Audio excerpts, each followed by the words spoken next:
pessoal, tudo bem com vocês? Graça e a paz do Senhor seja com todos. Bom, pessoal, nesse vídeo nós vamos aprender sobre o Sola Escrituras, ok? Bom, esse sola, que é um dos pilares da Reforma Protestante, somente as Escrituras. O que significa isso?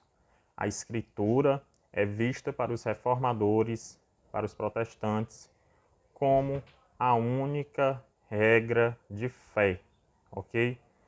A palavra de Deus, a Bíblia Sagrada, ela tem primazia em tudo. Ela está acima de tudo. Não há outro caminho de você conhecer a Cristo a não ser através das Escrituras.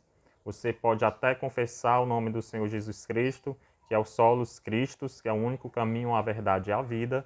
Porém, para se manter nesse caminho, você necessita da graça de Deus através de Cristo e também de mergulhar na Escritura Sagrada. A Escritura Sagrada, ela é inerrante, ela é imutável, e eu vou te provar isso dentro da Palavra de Deus no decorrer desse vídeo.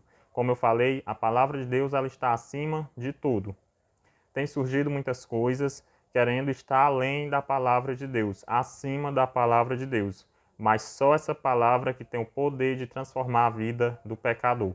Nós estamos nos últimos tempos e nós estamos vendo que até está sendo proposto ser criado uma nova Bíblia, uma Bíblia inclusiva ou uma Bíblia que retire qualquer tipo de preconceito. Só que na palavra de Deus não há preconceito. Na palavra de Deus não há nada que está sendo excluído, ninguém que está sendo excluído. A palavra de Deus, ela é a verdade. O que é pecado vai continuar sendo pecado. O que é santidade vai continuar sendo santidade. Vamos mergulhar aqui um pouquinho na palavra de Deus e você vai aprender por que defender. Que a Escritura é inerrante, é imutável, é incomparável e que ela é que faz a gente andar de acordo com a vontade de Deus, ok? Bom, meditando na palavra de Deus, nós vamos ver aqui em 2ª Epístola de Pedro, no capítulo 1, versículo 20 e 21, que nos diz assim: sabendo primeiramente que nenhuma profecia da Escritura é de particular interpretação, porque a profecia nunca foi produzida por vontade humana, mas os homens santos de Deus falaram inspirados pelo Espírito Santo. Ou seja, resumindo esses dois versículos, a palavra de Deus ela é inspirada pelo Espírito Santo de Deus. Outra observação que eu faço desses dois versículos, que diz o quê? Inspirados pelo Espírito Santo. Quem que foi inspirado? Os homens santos, os homens que buscavam andar em santidade. Ou seja, não era qualquer pessoa, não foi qualquer pessoa que teve esse mérito de passar a voz de Deus para um livro, para as Escrituras, ok? Hoje em dia, muitas pessoas dizem que viu isso, que viu aquilo, que Deus mandou falar isso, mandou falar aquilo. Porém, tudo tem que ser analisado, porque a profecia maior é a palavra de Deus. É essa que foi inspirada pelo Espírito Santo e Deus nos revelou através da Bíblia e desses homens que procuravam a santidade. Então, tudo tem que ser analisado. Até as pessoas que vocês escutam, vocês têm que analisar como está a maneira de viver dela, está de acordo com a palavra de Deus, porque nem todo mundo que diz que é santo está de fato buscando a santidade. E os nossos púlpitos estão cheios de pessoas que enrolam durante uma ministração, que era para ser uma pregação, e vai falar da sua vida, vai contar um testemunho que nunca tem fim, que nunca acaba, quando o que salva, o que liberta, o que transforma é o Senhor Jesus Cristo através da sua palavra, através da inspiração do Espírito Santo. Ou seja, olhe sempre para as Escrituras para você não se engoldar com tantas coisas que têm surgido no meio evangélico, ok? Continuando aqui na palavra de Deus, na primeira epístola de Pedro, capítulo 1, versículo 25, nos diz assim: mas a palavra do Senhor permanece para sempre, e esta é a palavra que entre vós foi evangelizada. Pronto. Aquela palavra do Cristo, que Cristo disse, quem quer vir após mim, negue-se a si mesmo, a palavra permanece a mesma. Não tem jeitinho brasileiro para a gente entrar no céu. Não tem jeitinho brasileiro para a gente entrar no céu. Temos que obedecer essa palavra. Como diz aqui, ela permanece para sempre. Mas muitos pregam que não, mas a Bíblia é um livro histórico. A Bíblia tem que ser moldada, tem que ser mudada, tem que ser manipulada, porque as coisas mudaram, os tempos mudaram. Ok, beleza. De fato, os tempos mudaram. Mas essa palavra, ela não muda. É por isso que não dá para se admitir quando um casal, por exemplo, o irmão recebe uma profecia, uma profetada, seja lá o que for, e ele deixa a sua esposa para constituir outra família porque ele diz que foi a vontade de Deus. Onde está a vontade de Deus nisso? Porque nós sabemos que a palavra de Deus condena o adultério. A palavra de Deus condena o mentir, o roubar, e isso sempre vai ser pecado, dentre outras dezenas, centenas de coisas que foi nos ensinado na palavra de Deus que não podemos fazer. Ou seja, aquilo que foi imposto a nós que não devemos fazer, nós não temos que fazer mesmo, porque é a palavra de Deus. E por mais que eu mude, você mude, a sociedade mude, a palavra de Deus ela é imutável. Ela vai sempre permanecer fiel a ela mesma. Então, se a palavra diz que você tem que amar o próximo, tem que amar o próximo. Tem que honrar pai e mãe? Tem que honrar pai e mãe, entre outras coisas, porque é a palavra de Deus. Se a palavra de Deus diz que você tem que amar a sua esposa como Cristo amou a igreja, você tem que fazer isso. Se a palavra de Deus diz que a mulher tem que ser submissa ao seu esposo, tem que continuar, porque a sociedade muda, mas essa palavra ela é imutável. Continuando aqui, comprovando por que a gente tem que seguir essa linhagem dos sola escritura,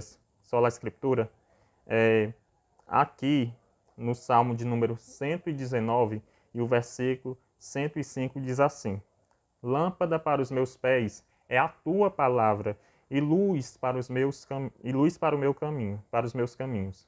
Lâmpada para os meus pés é a tua palavra e luz para os meus caminhos. Um versículo bem claro, né? O caminho que nós temos que trilhar é a palavra de Deus. Não há outro caminho. A verdade é Jesus e nós temos que nos firmarmos em Cristo e na sua palavra.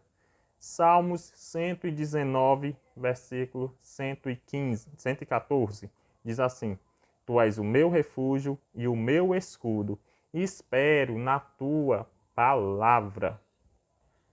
Palavra maravilhosa do salmista, porque tem muita gente indo para a igreja buscar a profecia, buscar a bênção, buscar o milagre, buscar isso, buscar aquilo, e muitas vezes não busca o principal, que é a palavra de Deus. Queridos, entendam, eu não estou aqui condenando os milagres. Deus faz milagres. Deus transforma, Deus liberta, Deus salva, Deus cura. Tudo isso Deus faz. Porém, se Ele quiser. Isso não pode ser um atrativo para você servir a Deus. Ah, eu vou servir a Deus que é para Ele me curar. Não, nós temos que servir a Deus, seguir o Cristo, buscar o Espírito Santo, porque nós meditamos nessa palavra. E essa palavra diz que só Jesus Cristo é o caminho, a verdade e a vida. E essa palavra diz também que no mundo tereis aflições, mas tende bom ânimo, eu venci o mundo. Ou seja, nós não podemos crer no Evangelho, viver um Evangelho de facilidade, não. Porque a palavra, ela não mente. A palavra, ela não erra. E a palavra, ela não esconde a verdade da gente. E qual é a verdade? Vamos sim ter sofrimento. Vamos sim sofrer. Vamos sim chorar. Ah, mas eu estou com um câncer. Mas eu vou continuar servindo a Deus.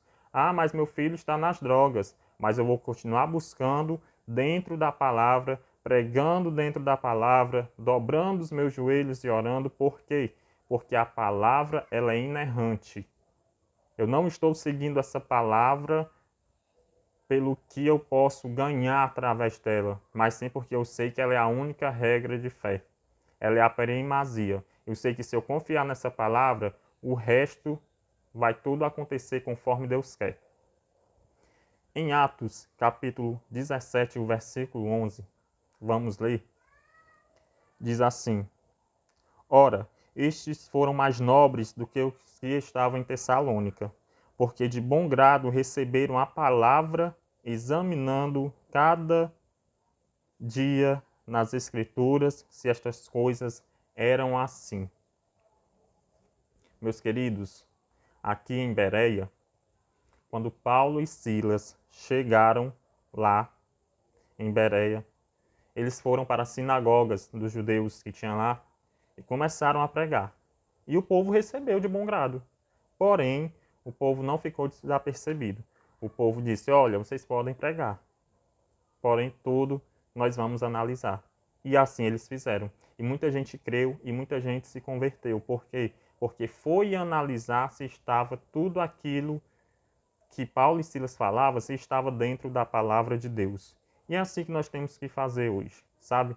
Por quê? Porque tem muita gente arrastando multidões aqui nas redes sociais. Um fala uma coisa, outro fala outra, um diz que isso é errado, outro diz que isso não é errado, um diz que isso é pecado, depois já não é mais pecado. Ou seja, nós temos que analisar a palavra de Deus. A nossa regra de fé tem que ser as escrituras sagradas. As escrituras sagradas estão acima de qualquer achismo, de qualquer opinião. Você pode discordar de mim, você pode discordar da minha opinião, você pode discordar do que eu acho, assim também como eu posso discordar do seu pensamento. Porém, a gente não pode discordar da palavra de Deus, até porque se a gente fizer isso, não vai adiantar de nada, porque ela vai continuar sendo a palavra de Deus. Mateus capítulo 4 e o versículo 4, para a gente finalizar, diz assim: Jesus respondeu, está escrito, nem só de pão viverá o homem, mas de toda a palavra que sai da boca de Deus. Nós temos que analisar sempre a palavra de Deus para não nos tornarmos pessoas frustradas, sabe? Por quê? Já viu aquilo de 7 dias de campanha para você ser curado? Aí você vai lá, participa de uma campanha e não é curado. E se frustra. E deixa de ir à igreja. E deixa de acreditar em Jesus. E começa a dizer que todo mundo da igreja é mentiroso. Começa a dizer que Deus não cuidou de ti, que Deus não foi fiel a ti. Até porque a gente que tem que ser fiel a Ele, a gente que deve muito a Ele, não Ele que deve a gente. Temos que meditar na palavra de Deus. Os discípulos todos sofreram.